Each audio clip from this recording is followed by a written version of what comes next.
welcome. I'm very excited. We have a fantastic panel of folks here today. We know we're recording this as well for those of you who are in the audience. And if you, I hope that you feel comfortable. If you have questions to ask, that they will be recorded. But if you don't, you've got some paper. I can give you a pen. You can scribble it down, and I'll read it for you.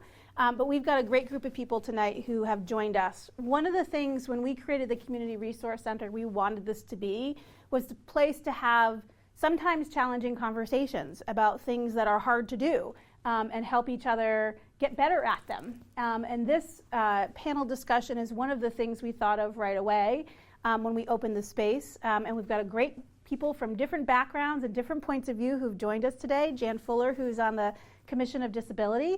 Jan was kind enough, it might have even been a Saturday, where you came by and checked out this space for me before we opened, because I wanted to make sure, I knew we met legal requirements, but I wanted to make sure we had met other sort of thoughtful things, and Jen was great. She made a couple of really good suggestions that we put into place, and I'm grateful for that.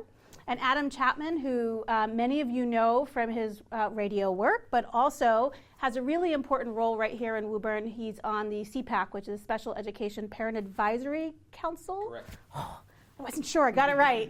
And really grateful. You've been really instrumental in helping reinvigorate that and doing some really great work there.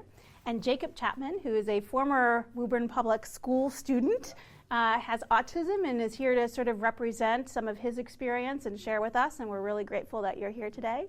And Mary Paris, who is a human resources professional, but also a board member of Know Your Neighbor Woburn and a neighbor of mine as well. I'm really grateful to all of you, because I think it gives us an opportunity to get different points of view about things that we care about, and making sure that we can do things that are available. And one of the things that I hadn't thought about, because I was thinking about this as an in-person event and topic about how to make physical spaces accessible to people and open to them, but we had a couple people said, I can't come because I'm immunocompromised, or I have something else going on in my life that makes it not safe to be. And so I'm grateful to Woburn Public Media. So I'm grateful for them to be here today to record this for us, so we can make sure to share this with other folks as well. So format today, I'm going to ask a bunch of questions because I'm nosy, we'll do that, but I also want to make sure we spend many of time answering your questions as well, and kind of have a conversation about this important topic and how we can make sure people feel welcomed in this space. So thank you all for being here tonight. You're welcome. One of the things that I wanted to start with tonight is defining accessibility, because it actually means, if you ask 20 people what accessibility means, you might get 20 answers. I suspect we're going to get 4 different ones. But I think it's important that we think about that, because it frames our reference. So, Jan, I'm going to start with you. Tell us from your perspective what that means. Sure. Okay. Well, on the Commission on Disability, we look at accessibility through a number of different lenses.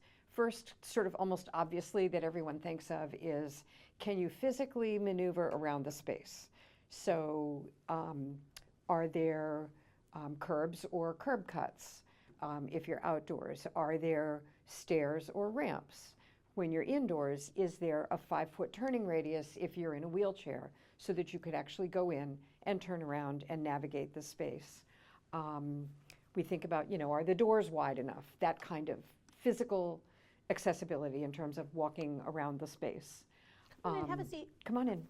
It's not live broadcasting. You can absolutely walk through. Thank you. No, it's all good.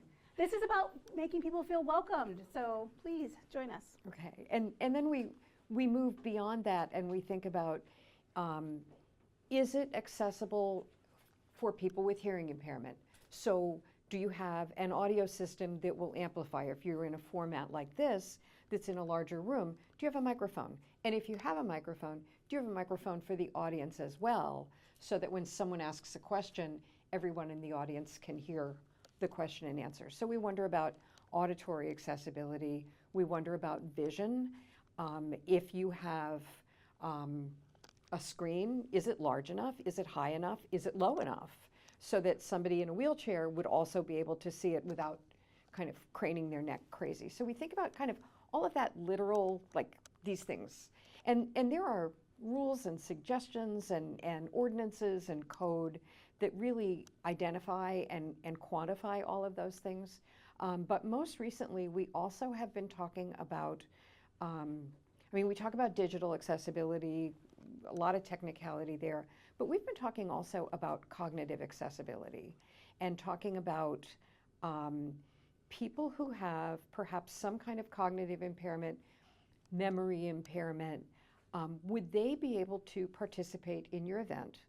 And have you provided the support that they might need? So for those of you that are here today, you'll see on your chair, among your packet, you'll see a thing that has pictures of us so that you can go home and remember, oh, that was the lunatic that talks with her hands. You'll be able to go home and remember who we were. It has our contact information with our picture, and then space for you to take notes, because if you have a memory impairment or logic strand kinds of things that are not working well for you, we want to make sure that you can access in your memory bank what you remembered from today, or that you know which person to reach out to get reinformation or to get sort of that clarified for you. It goes, and you'll hear 3 more versions of accessibility, so I'm going to stop shortly. But I think the thing, if I had a name tag here at the front of the table, I think under my name I would say assume nothing. Assume nothing.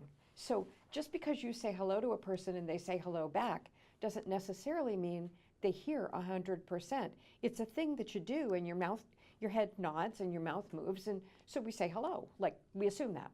But don't assume that they have full hearing.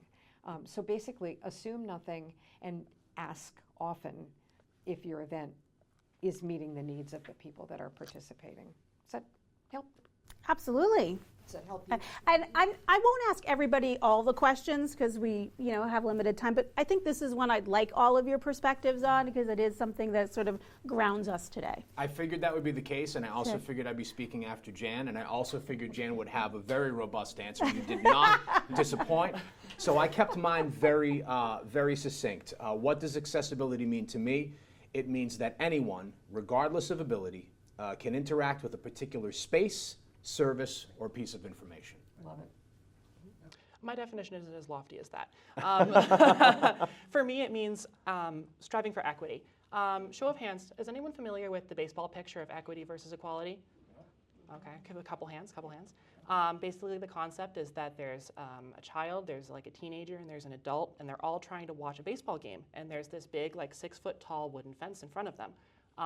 And they're each given a box, which would represent equality. Everyone gets the same supports. So the adult can see just fine. The teenager maybe could see a little bit. The child can't see at all. So sorry, stumbling over my words here. But for equity, they would get the boxes that they need. So the adult might not even get a box. The teenager would get 1 box, and the child would get 2 boxes. So they would all be able to see. So looking to give people what they need, I guess, is accessibility. I'm going to pass it on to you. Well, tough acts to follow here. So yes to everything that was just said. I guess I would add from an accessibility perspective, and a lot of what I'll talk about today I think is really around community and cultural accessibility. So Know Your Neighbor Woburn focuses on building multicultural community largely through events and programming. And so I think accessibility is absolutely everything that we just talked about, physical, cognitive, everything. But when we think about inclusion, I think it's not just the invitation or the welcome. It's not just the handicap ramp. It's not just the ability to access the space, but it's feeling that you really belong there, feeling like you're safe there, and really kind of having, to this good analogy, having what you need to access that space. Yeah, thank you. I think those are all really valid perspectives, and there's probably a whole bunch of other things that we think about. I'll share with you, most people are surprised to learn that when I walk into like a networking event or an open event and I don't have a role, I couldn't be more miserable. I have high anxiety, right? Chris is looking at me like, I wouldn't believe that. But yeah, I need a role. Like, that's just my personality. I need a role to play, and I'm very comfortable, and like sitting here and leading this tonight is super, super easy for me. But walking into that other kind of space is really uncomfortable for me. So one of the reasons I may over-index on trying to create ways where there's music playing and there's scent and there's somebody looking out and welcome you into the space when you walk in and all of those things, because I have a lot of anxiety around doing something like that. And we know a lot of people who come in this space might be a little bit anxious about coming into it. And so all of it, right, to me is around making a space welcoming and making a space where people feel this. Now, having said that, we're going to get it wrong a lot. Human nature is, no matter how well we plan, how good intentioned we are, we're going to make mistakes, and we're going to do things that perhaps don't make everyone feel welcome. And so I'd really love to get some perspectives on how do we acknowledge that that might be the case and make it an environment where people feel comfortable speaking up, saying, gosh, I really, we had Kindness Day here, and we were doing rock decorating as an example. And we had a bunch of tables set here, and I had set them up fairly thoughtfully, but as we had more people come, some things got moved around, which was great. People were into it. I loved it. But then we had someone come in who was in a walker, and they were really struggling to get around an area. And so that person happened to be my dad, but even my dad didn't want to complain to me about it, right? So maybe because he was my dad. But I think those are the things that we need to think about, is when we don't get it completely right, how do we make people feel comfortable? So Adam, maybe we can talk a little bit from your perspective, things we might do to welcome and make people feel like they can ask for help. Sure. I thought kind of like that, providing an open environment. I thought on that a little bit, and I came up with a couple of things. The first of which is kind of setting the expectation in the community with your event or your group that you're always fine-tuning, building on what you were just saying. Like, we're never going to get it all right, and there's no end to it. There's no like completion. It's a process that's always ongoing. That you're always open to feedback. You're always looking to improve and make things more accessible. And the kind of what you would piggyback that with is being proactive. And I'll actually pick on Rory, who's in the audience, and use Rory as an example. I've been volunteering with the CPAC for many years, and a few years ago, Rory came to us and said, hey, there's a lot of people that are coming to the rec department asking for more accessible programming. And Rory said, I don't know where to start with that, but you guys do, so can you give me some ideas on some programming ideas, or how to reach different communities of people with our programming in the rec? And I thought that we thought at the time, and we still continue to think, that was a wonderful thing, where Rory wasn't hung up on like, I don't have this information, I don't know this, I don't know how to do this. That doesn't matter. It's okay to not know. It's okay to say you don't know and that you need help. The point is to ask the questions and to reach out to the people who are going to have the answers for you. Yeah, I think that's great. That's a really good point. Thank you. Mary, do you have anything that you'd like to add to that one? Yeah, I guess to build on that, any opportunity that you have to bring people in to your planning and to your group. So on our side with Know Your Neighbor, we organize work groups for each event. And so we try to really be intentional about who we bring into that conversation in those planning. So is it someone that can help us think about language accessibility and translation? Is it someone that can help us think about multicultural food to offer, programming, music, the arts? And so, I think the more that you can invite people in, and I would say it's a tricky balance because you want to make sure that you're not relying on those groups to do the educational work. I think you need to kind of take that on to some extent, but the more diverse your group of planners are, I think the more likely you are to bring a diverse event forward. And then, as Adam said, you just continue to build on it. Like, you're not always going to get it right, but I think the more that you can signal to your audience that you're welcoming feedback, the more likely they are to feel comfortable doing that. That's great. Thank you. I would echo that. I think it's important to show your willingness to change and to show that you have changed. And case in point, our Juneteenth celebration that happened in Library Field happened to be a rainy day, and the field was a little wet and muddy. And yes, there was a tent over all of the tables, but you had to go down a muddy slope, through a puddle, and across the grass to get to the Juneteenth event. And I think I started that very morning with, do you understand that half of the people on the Commission on Disability would not be able to attend this event, even though we have a table here? And so then the next Juneteenth event was in a parking lot. Samantha hosted the wonderful volunteer expo that we had at the high school, and I walked through with her and I said, but you know what? Half of the people on our commission who use walkers, crutches, wheelchairs wouldn't be able to participate because it's too crowded. So next year, let's talk about setting tables up differently. To which Samantha's response was, I'll talk to you next year about that, but could you come to the resource center and help me make sure it's set up, you know? You know, and exactly that. It's like that willingness to change that says, okay, then, you know, let's keep moving forward. We'll respond to those suggestions, those, you know, whatever the suggestions, the requests are, to say we can respond to that. Then people will keep coming back. Thank you. Excellent examples. You know, one of the things that I think there are common things that might be overlooked, things that we might not even think of, but that often become obstacles. Like when Jan was talking about the Volunteer Expo, we had actually had theoretically the distance space between tables that would be required, and actually even a little bit extra. But the way the spaces were, the tables were configured, crowds of people stood in that space in a different way than we had envisioned that would happen. And so it was really good, you know, okay, you know, that's a thing we can easily change, right? That's a thing we can learn from and adjust from. And I guess it's a sort of good problem. We had a lot more people show up than maybe we had expected. But the result of that is it would have been difficult for some people to participate. So next year we want to think about how we did that. And we had somewhat similar with the job fair that we ran. We had a lot more people come to that space than we expected. We actually didn't have the exact same issue people were able to flow through, but there were some bottlenecks. And those bottlenecks could have been changed if I had had different tables in different places. There were some tables that attracted a lot more people, and if I had put them in a different spot, we might have had a little bit of an easier flow. So that's what we're always learning and thinking about and trying to determine. Jacob, maybe you can share with us some of the things that make it challenging, maybe you've experienced in your life that make a space not feel as welcomed for you, or that you've observed for other people. Yeah, absolutely. I think that we've talked a lot about physical accessibility, but there's also a lot of intellectual accessibility that needs to happen, or just cognitive accessibility. For me, there's a lot of noises and stuff, lights that can really trigger my brain.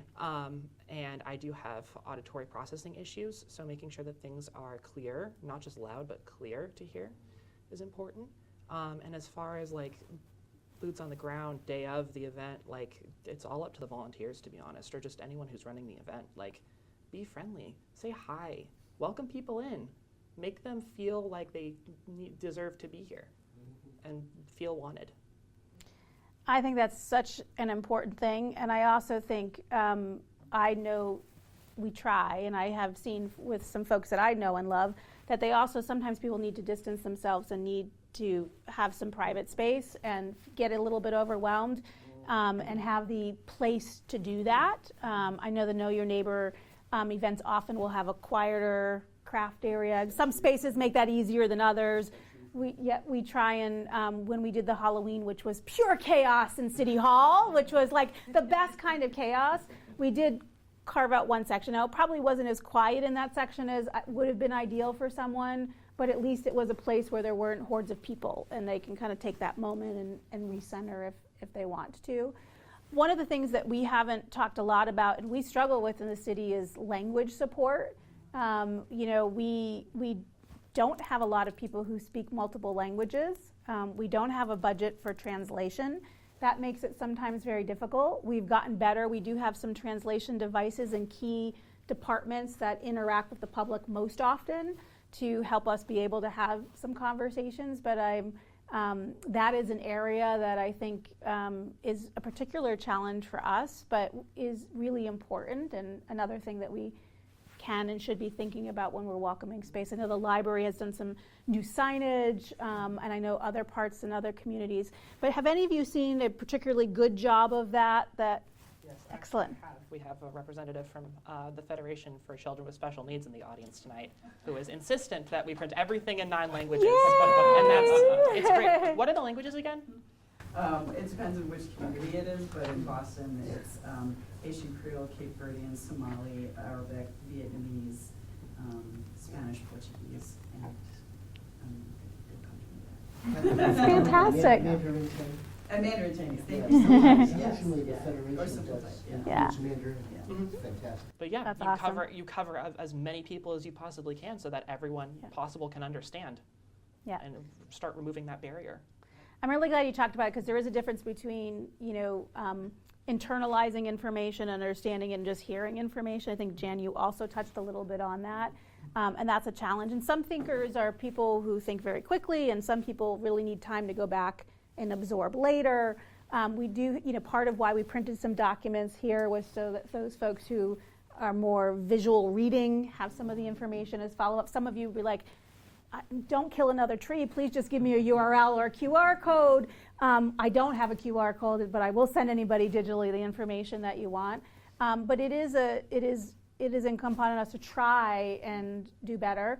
I will just say the other thing that I've observed is sometimes we make assumptions about our audience and their preferred means of communications. For example, I see this a lot with our older population, with our seniors. We make a lot of assumptions about they don't want anything digital, they're not comfortable on computers, they're not proficient in social media, and there certainly are people in that population for which those are true statements. But I've had a lot of recent conversations, probably the last 6 months, probably a dozen of them, where people have come to me and said, gosh, I am just as technical as you are, and I'm on the computer all the time, and I'm on the phone all the time, and I appreciate that you're sending out those QR codes and things, but sometimes we don't think about it. Thank you. As I'm throwing my pen, Jan is doing that for me. So, those are things that I think is important. I think, Mary, you talked about asking people what their needs are and trying not to make too many assumptions about it, but we all work within certain parameters, but it's important for us to keep learning. I'm going to ask a couple more questions, and I'm going to open it up for you guys to ask questions. I'm hoping that we can talk a little bit about the reality of the world that we often live in. There are tight budgets for many people. There are time constraints. There is knowledge blocks. There are all kinds of things. But there are some ways that we can get creative about helping folks. So I'll give you an example that we, with Woburn Public Media's help, try and use quite a lot, which is inexpensive. We recognize that there are folks in our community who are hard of hearing, and that sign language interpretation or other things would be helpful. I do actually have, for anybody who'd like the information on how to secure someone to do that. It can be expensive, and with the number of meetings we have and the number of things we have, it has been cost prohibitive for us to do that at any level of scale. And so what we try and do as an interim solution is we use captioning on video a lot, so that someone could watch the replay of an event and have the captioning. That can also feed some translation as well, so someone might be able to do that. And we just use the caption tool that comes with YouTube and try and make that work. It's not perfect, but it is. So I'm curious what other types of tools people might use that help us. Adam, I don't know if you have some thoughts on that. It's kind of obvious, but I think it's worth noting is virtual tools. It's been really great the last couple of years to pivot back to in-person meetings after the height of the pandemic and everything, having to happen virtually. But those tools are still there, and they became very valuable for one reason, and they can continue to be valuable for another, where, again, a lot of times that removes a barrier to entry, being able to say, we're going to have this event virtually because it's going to give us an opportunity to reach more people. And I think, too, it's important as well to kind of like, what's the note I kind of made here? To not set it and forget it, to not, to be able to lean on the technology when you need to, but also to be able to use other resources so that, for instance, this kind of dovetails with the question that you asked, but something that we've been embracing with CPAC over recent years is not having it used to be first Wednesday of every month we're going to meet in this place at this time, and that's fine for building routine and for kind of building a kind of a structure, but what about people that have to work the first Wednesday night of the month, and they can't ever make it to a CPAC meeting? So in addition to kind of mixing it up with in-person and virtual meetings and events, we try to change up the day of the week and the time. and always make sure that if we're meeting in person, that it's in a place that's accessible, not just physically accessible, but also accessible from a transportation standpoint. Is there a place to park? Is it on a bus line? Like when I saw that the resource center here at Cummings is like, there's a bus stop right outside. I was like, that's great. This gives CPAC another option for places to meet. Shout out to the library, which has been incredibly accommodating to us and has multiple spaces for multiple uses that you can have a quiet meeting, you can have a bigger meeting or something like that. So I guess just to kind of wrap all of that up and try to tie it back to the question that you asked is and kind of the theme of this conversation is just the flexibility of knowing your audience and coming at these scheduling and planning and executing these events in a way that makes it accessible to the greatest number of people possible. I'm glad you raised that. When we planned the job fair this summer, I told people we were going to have childcare on site, and I got a lot of like, that's cool. Like, why would you have what? But it was. We were very fortunate. The Boys and Girls Club was kind enough to send volunteers to come, and they got more babies than they anticipated. They were amazing sports. They were such great teens. They were just incredible. But we wanted that barrier to not be there for someone who is job hunting. Once I have a job, I can maybe afford care and I can work through that. But in the process of finding a job, we didn't want that to be an obstacle. And we had probably 15 babies that came along to the job fair. And that was an important thing. So that's kind of an example. Sometimes it's something related to a disability. Sometimes it's something related to a blocker, something that's going to stop somebody from being able to participate in an activity and trying to anticipate them as best we can. Yeah. Barry, anything you'd like to add to that one? I think you talked earlier about the sensory-friendly space. I think that's a really great way whenever possible that doesn't cost too much. We've invested in some fidgets and other kind of devices and things that we try to set up a space. Sometimes it's easier than other times, but lower lights, away from the chaos a little bit, and we have some people that spend a few minutes in there, other people that spend the whole time in there. So I think that's a great thing. And I guess I would also say, and you kind of touched on this, but rely on the community. We don't have money for translation, but we've been really lucky to have people in the community that are very happy to come and translate and speak in their native language and share that with others. So the Boys and Girls Club, they often come and volunteer, the high school club. So I think you'd be pleasantly surprised to see who's out there and who's willing to help, and if they have an invitation, they'll very likely get involved. Yeah.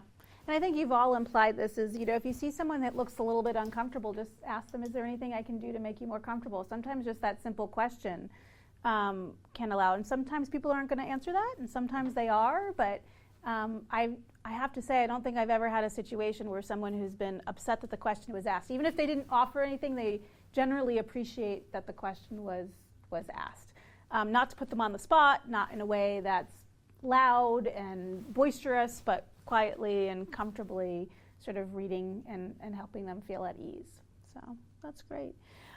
One other question I want to ask before I open it up, and actually some of you in the audience I might tap you to also answer this question. When we register for physical events and food is going to be served, there is often a question about allergies on the form that says, do you have anything that you're allergic to and can't eat? And that's kind of a routine thing that most do if there's a meal. I mean, we have some snacks here, but if we were actually serving a lunch or a dinner, we would have flagged in some way to ask that question. What are other things that would make sense to start being more routine about asking? I don't know if, Jan, you have some thoughts on that? Well, I think finding out in some way if there are any mobility special needs that they might have, that might be that they're using a walker or that they need chairs with arms. My mom, at the end of, in her late 80s and 90s, was unable to get out of a chair that didn't have arms. Mm-hmm. And if she went into a room and the chairs didn't have arms, she would be like, Janny, I can't stay. That's it. We got to go. So being able to, for her to have said that ahead of time would have been helpful. I think that asking things like that, one would have to give examples to begin to sort of, what is this conversation that we're, asking people to have with us now if it's not food. Like, what else are we talking about? Do we need large print? Do we need a table because we can't write on our lap? And you know, you always have to be like, well, how far is too far? I don't know. You know, like, what's too big an ask? I don't know, but I think asking if there are any physical access special needs, I think, would be valuable. That are you a wheelchair user, or do you need a walker? Things like that, I think, are important to ask. Is there a vision impairment, hearing impairment? I know we talked when we were putting together the checklist on the Disability Commission. We talked about accommodations for hearing, that we want people who have hearing issues to be able to sit up front. We also want people with vision issues to sit up front so that they can see what your handouts are, you know. So holding reserved seating, and not just with the wheelchair on it, but reserved spaces that are vision, hearing impaired, or in some way identifying other people can sit there. You know, it's a really interesting example. I hadn't thought about this. When I was in the heaviest of my chemotherapy treatments, I had a hard time getting around, and I wasn't going out all that often. But when I was going out, I did need the table right by the door, and I did have very few steps that I could take independently. But I wouldn't have felt comfortable taking a handicap seat or table or spot, because probably incorrectly in my head that was for someone different, right? And and that's his, and that's a good point. You know, sometimes we have ongoing needs that are something that are always with us, and sometimes we have temporary needs that are related to an accident or an illness or just a difficult time for whatever that might be. Anybody in the audience? Oh no, go ahead. I just want to add in there, because one of the things that I'm very active in the multiple sclerosis community, and one of the things that we talk about a lot in MS, and there are a lot of other disabilities that fit in the same category, is that sort of concept of, but you look so well. You know, that you have that handicap tag on your rearview mirror, and you hop out of the car and jog into the store, but by the time you've finished your grocery shopping, you are so fatigued that you can hardly make it back to your car. And I think being cognizant of that, and being aware and accepting of that sort of hidden disability of the person that walks in, and really that's as far as you can get, is that chair right there, and having that chair available, I think is really valuable. Something you I can love speak how on you a look little bit. directly at me. Yeah, absolutely. Yeah, I'm not shy. Absolutely. Yeah, absolutely. I would love to speak on it. I get the, oh, you don't look autistic all the time just because I don't fit your definition. I don't have the big headphones on. I don't stim like your normal autistic person. I tap my leg a lot. That's how I stim.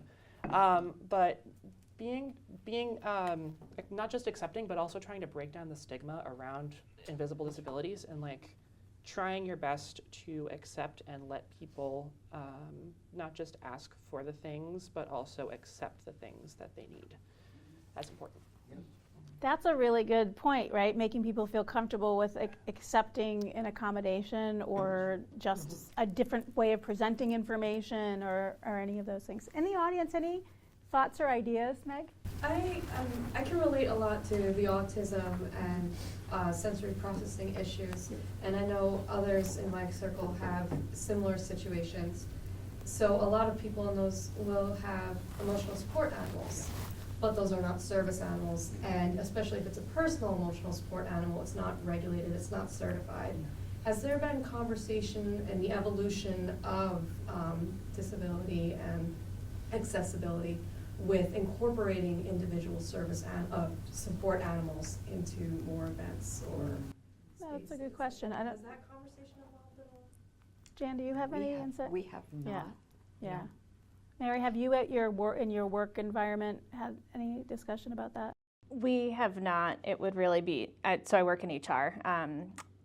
That would be driven by law, really, and candidly building regulations. I will say generally there are more office spaces that are dog friendly, which is great. But from a emotional support animal perspective, I don't think that conversation has really picked up, unfortunately. As far as like a school environment, There have definitely been a lot of colleges and a lot of high schools that are like, oh, it's finals week, we're bringing in an emotional support dog, come and stop by. So it kind of starts to like expose people that normally wouldn't think of animals as being emotional support, as just like being there to guide the blind or to help someone walk, like just opening up their minds, and again, like taking down some of that stigma, taking down some of that bias, and hopefully we can get to that point. But can you also speak to how you reacted with a diagnosis, how you reacted to dogs for a very long time? Oh, yeah. I was deathly afraid of them, which is, On my shoulder. yeah. But I got through that. I got over that. But I'm just saying, Yeah. Yeah. there is a balance of when you're Yeah. in public spaces, that there are some people who have like really strong fears. And Oh, absolutely, yeah. Yeah. That's right. There should Yes. definitely be plenty of warning for animals in a space. I think it's a really healthy conversation to have. Chris, I'll get to you for sure. It's a really healthy conversation to have because I raised a child who was really afraid of dogs for a really long time, and I am really allergic to cats. So honestly, it seems as silly as it is, when I see a cat and I know it's going to rub up against me and then I'm going to be itchy and all kinds of things that happen, and I want to love them so much, but just leave me alone. But I think that raises the question is, I think increasingly we see there is a role for emotional support in animals, and they play an important role. If we want that to be more in the public, then I think we have to do the things around training and regulation, maybe not to the extreme of a service animal, but in other ways that keeps them in control of the person who they're supporting at all times. I think it's a worthy conversation to have. I hope people start to do that. I know a lot of college dorms will allow emotional support animals to be in the room with them and limited outside use. Typically they don't let them in classrooms, but they can be on campus. And I've seen other environments, I've seen definitely in some housing environments where there's no pet policies, sort of allow people to have it, within their contained space. But it's an excellent thought. Chris? Well, first of all, thanks to all of you. Wonderful presentations. I would like to talk for 3 or 4 hours on a topic which is not possible. but you've all touched on it, especially our young member of the panel, how important it is for neurotypical people like me, right, or people who live in the white dominant population, straight, cisgendered, whatever, to do the internal work around stereotype, assumptions, expectations, biases. What does a disabled person? And my son came. I'm a queer man. My son came home in 7th grade, told my husband and I, "You guys are not gay enough." So we all have identity that can't be seen.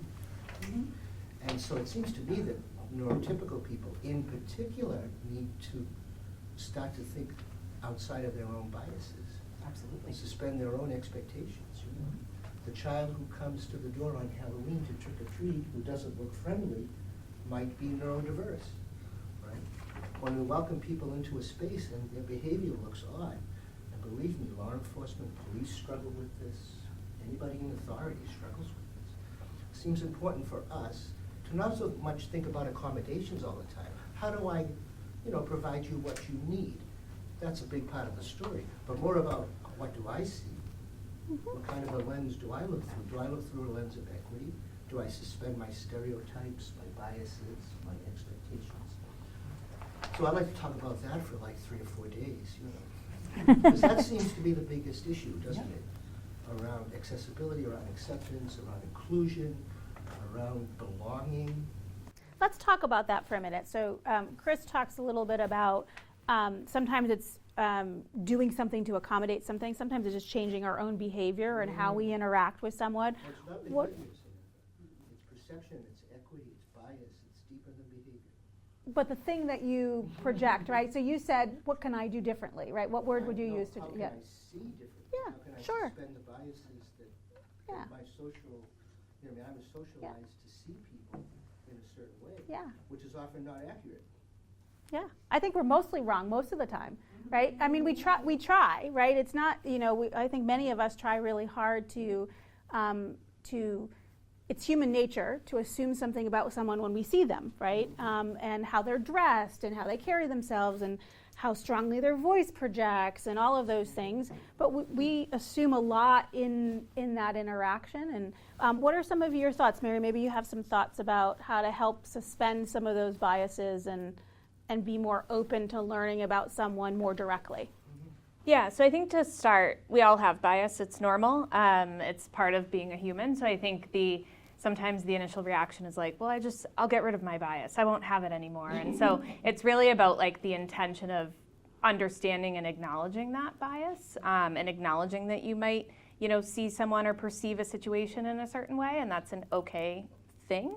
But then what do you do with that, right? And so I think, again, as we talk about like the cultural equity piece, really doing the educational work, I think is very important to understand how people experience the world in different ways than you. How I'm seeing this space is different than how you're seeing this space.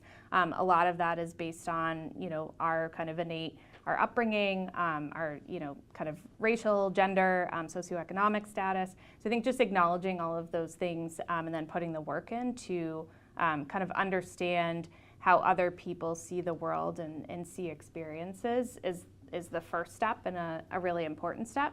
And then the more that you can invite people in, and I said this earlier, but the more that you can invite people into your kind of community and your world, the more perspectives that you can bring to event planning or, whatever topic really, the better off I think, that event and conversation will really be. Yeah, I like that you've talked about bringing people in and diversifying your community.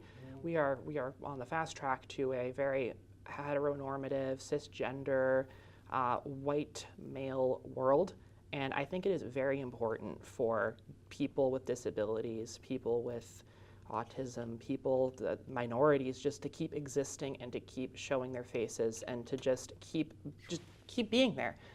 Make it so that people will have to see you, and make it so that people will have that experience. Hopefully it'll break their stereotypes and help them to challenge their biases. I didn't mean for this to be a call to action, but at the same time, please exist. Yes. Thank you for sharing. I think that's really important, right? I think for all of us, it's really important for us to be who we are in spaces and feel safe to do that. And not every event we do, not every activity we do, not every website we build, not everything is for everyone, and for all kinds of reasons, right? There are specific things, but much of what we do is probably to a broader audience than we may think of up front. And so for us to take that moment and take that time to think about that, to collect feedback, to do the work, I think is really valuable. Other comments or questions from the audience? Want some more of those tech ideas for? Sure, absolutely. So that monitor right there, if we did a recording for Zoom, you could show captions while you were talking. Yes. And then that makes it more accessible in the room as well. I think when we do forms for events where you're asking about food, and Yes. we always have a space for asking about accommodations. Are there any accommodations that would make this event more accessible to go? Yeah. And people know what their accommodations are that they need, but sometimes I have seen, like you said, having a few examples like of what you can offer, and that Yeah. kind of helps narrow down what is ultimately Yeah. a reasonable accommodation. If someone can't accommodate, if someone asks for something you can't do because for some reason you failed some reason, then you can definitely reach out to them and say, I'm not sure that we'll be able to do that in the time that we have left, but let's talk about what else we can do for you. And the other piece I would say is that I haven't heard is not assuming literacy for folks. So the captions are great, but skipping ASL, there's a large percentage of people in the deaf community who don't read English because they weren't taught two languages, they were taught ASL. So it's not a direct translation to English. So just a few things. No, I think it's super important for all kinds of reasons. Literacy is different for folks, right? There's my father right now has a brain tumor, and he has lost some literacy. Man who has been able to read and his entire life was actually a pretty ferocious reader, and all of a sudden he is not able to do that right now. And so we've been working on visual cues and word recall and things to help with that. And And that's just a temporary situation. So you're absolutely right. I'm glad you raised that. Thank you. I think on the accommodation side of things too, and so I'll put my HR hat back on, we have to engage in an interactive accommodation process, and I think the key word in that is interactive, right? So it's not just, I need this particular accommodation and it's a yes or no. It's really about, okay, let's have a kind of conversation and understand what you're looking for, what you need, how we could potentially accommodate that. If we can't accommodate that, maybe there's something else that we can offer. And again, interactive, I think, is the key word. So I would take that same approach here and really kind of, have a back and forth dialogue and conversation, because if you're helping one person with a particular need, it's likely that there are other people that have that need as well. Excellent point. Mackenzie? In the spirit of making everyone, or trying to make everyone feel comfortable and be able to feel like they can speak up, what role does language play? And then in terms of using person first language, or using non-stigmatizing language to support accessibility? Adam, you look ready to answer. Are you thinking? No, Yeah. I'm thinking about how that's another process thing. Like, that's something that I continue to struggle with. I have people in my life that are part of the disability community. I have people in my life that are part of the LGBTQ+ community, and there's a lot of language that's constantly changing and evolving. And tying back to points that we made earlier, that Chris made as well, it's incumbent upon us to be proactive and to learn. And to make sure, and to also not be, what we touched on earlier too, to not be like ashamed or not feel foolish. You're not going to get it right all the time. So, okay, what did I get wrong? So that I can fix it moving forward. Because a lot of times, and you can speak to this a little bit too, I'm sure, Jacob, like it's less about getting it right all the time, the language, and more about, are you making an effort to learn and making an effort to put the practice in to get it right? And that you're open to criticism when you don't get it right. Yeah, I'd love to share a personal story about this, Please. actually, especially about changing language in the disability community. So when I was diagnosed with autism, I was diagnosed with Asperger's syndrome, which is now a dead term, which just falls under the ASD umbrella. So when that change started to happen, I don't remember what DSM it is, they all blend into each other. But when the change happened, my mother told me, and I was like, wait a minute, this doesn't feel right. I'm just lumped in with the same group of people that aren't fitting my needs profile. This doesn't feel like a good definition at all to me. So it kind of was strange at first. And then the more I understood and looked at the fact that autism is a spectrum and not just like one group, challenging my own biases here, and also kind of being hypocritical, because I didn't want people to think that I didn't fit the mold, but then I was also trying to fit other people in a mold. So it made me realize that, autism is a spectrum, and it ASD, autism spectrum disorder, there's all sorts of, and there's all different types of people on that spectrum, and I'm proud to say that I have ASD, not Asperger's syndrome. Another thing on that too, I love what you guys said, because to what you're saying, like, in general, because this is what I do study disability, and in general, person first language is the default until a person tells you they want something different. So like, even in the autism community, it's like 50-50. So it's like, if you're just like kind of, you're not sure, it's better to always default to a person with autism. And if they go, I'm autistic, you go, great, from now on I refer to that person, you're autistic. And the same thing for even LGBTQ, et cetera. But what I would really say is, leaning into what you were talking about, because I train on this and bias, is co-design. If you have people, if you're planning an event and there's no one with disabilities who's there to represent the disability community at that decision-making table as part of the whole process, you're probably gonna miss, right? You should have people from so many different intersectional perspectives and ask them to bring all those identities to the table, because then they can say, wait, now that I'm reading that flyer, that isn't the language that we use in the community, or that's not gonna land the way you think it is, and it just saves you so much time. Ultimately. Well, it's one of our goals, we don't have a person from the community on our board of directors, for instance.